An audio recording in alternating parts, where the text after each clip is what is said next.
banal na pagdiriwang para sa umpisa po natin ang ating paglalakbay, tawag natin panahon ng Kwaresma.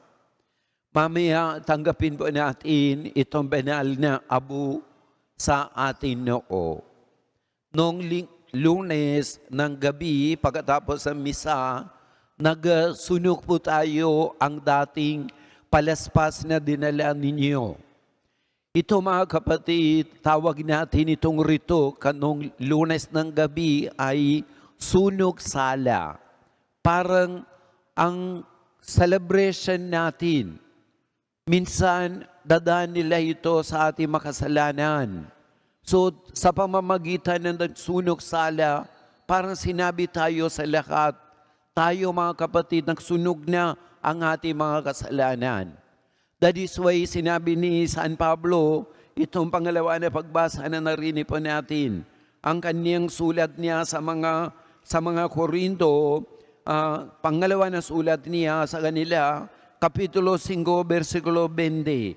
Sinabi niya, mga kapatid, ako'y sugo ni Kristo. Sinabi, tayo mga kapatid, ngayon sabihin ni Panginoong Jesus sa atin lahat, tayo ang mga sugo ni Kristo.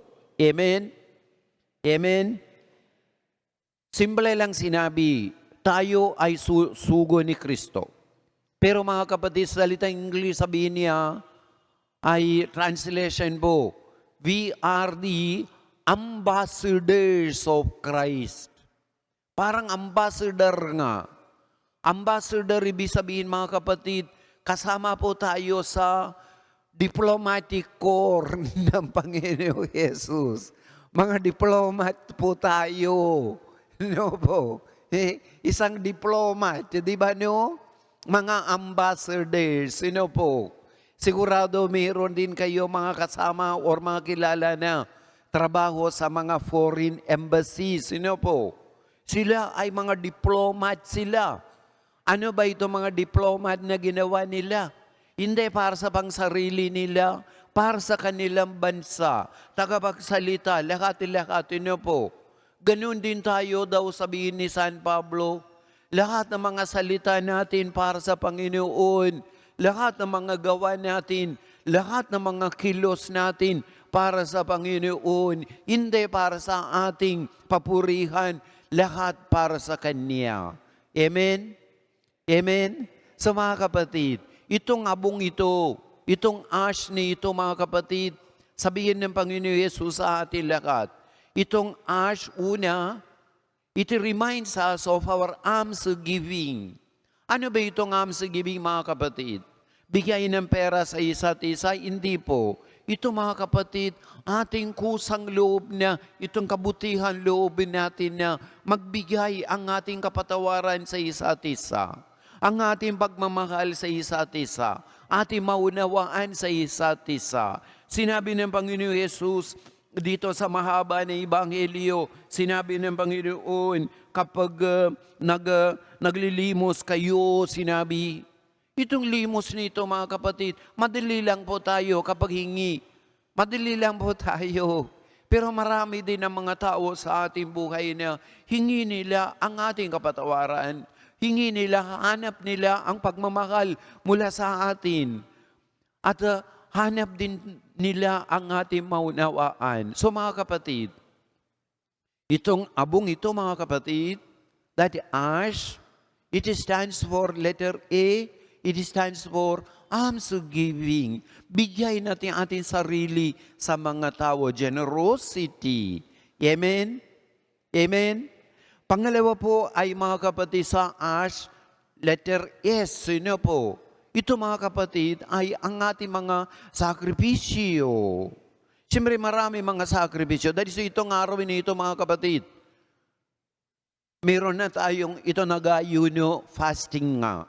2 araw, 1 taon, para sa atin tayo mga Katoliko, nag-ayuno. Lahat ng mga senior citizen exempted na.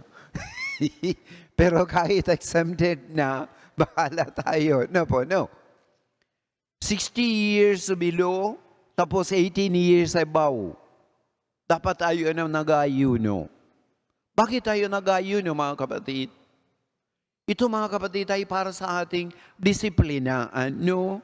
Minsan sabihin nila, ito nag-ayuno, that is para sa tawag natin, mga kapatid, ay may physical na disiplinaan.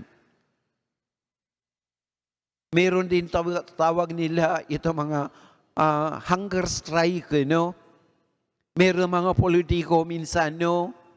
Hindi ko alam masyado dito sa bansa natin, pero sa India, no? Kapag ibang mga politiko, di nila gusto ang kilos ng gobyerno, hunger strike sila. Pero hunger strike, tapos siyempre kung patayin na, kasalanan ng gobyerno, no? So bumigay nila. So ngayon sabihin ng Panginoon, hindi tayo hunger strike, mga kapatid, pero tayo disiplinahan sa ating sarili. Kahapon, tinanggap namin isang sulat, circular letter galing kay si ating mahal na obispo, Bishop Robbie Gaa. Sinabi ni Bishop doon, mga kapatid, itong panahon ng Kwaresma, sigurado iba sa atin na hindi lang po itong araw na nag-ayuno, meron din iba sa atin na kada Biyernes. Di ba no? Kada Biyernes na nag-ayuno nga. Siguro dahil meron tayong intention na hilingin sa Panginoon Diyos. No po, no? Sinabi ni Bishop sa kanyang sulat, ang mga programa sa ating diocese, meron tayong fast nga, nagayuno, no? Fast to feed. I am fasting upang pakain sa ibang tao. Dito sa ating diocese, mga kapatid, ninyo, every day, 120,000 na maliit na bata. Di natin alam, di ba no?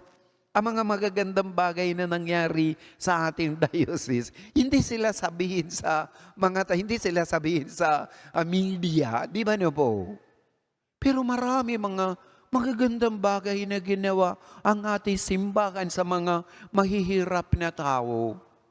Itong pera nito galing sa atin. Every time na sinabi ni Bishop, nag-ayuno tayo, hindi upang na nag-save na akong 50 pesos, hindi ako kumain.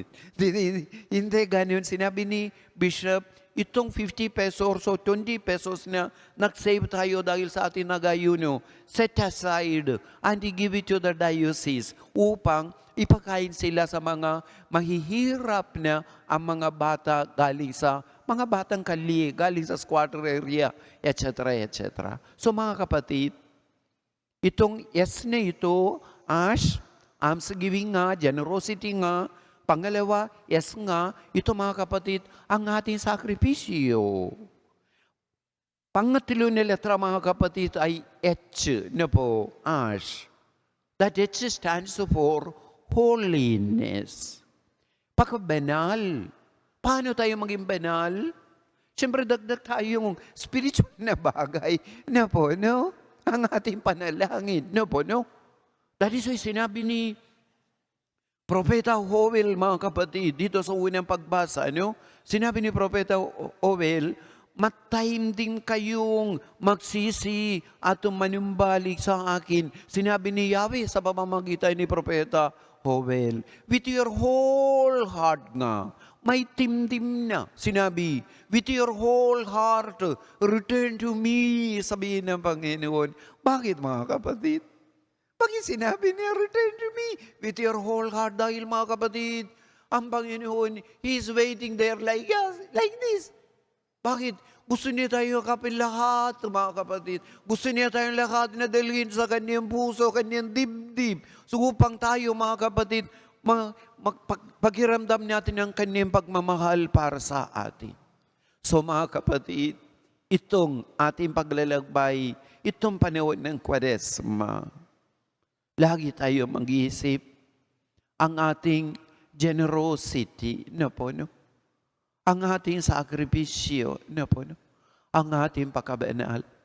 Lahat ito, mga kapatid, upang tayong lahat ay magiging ambassadors, diplomat ng Panginoong Jesus. Dalhin natin ang kanyang pagmamahal sa isa't isa.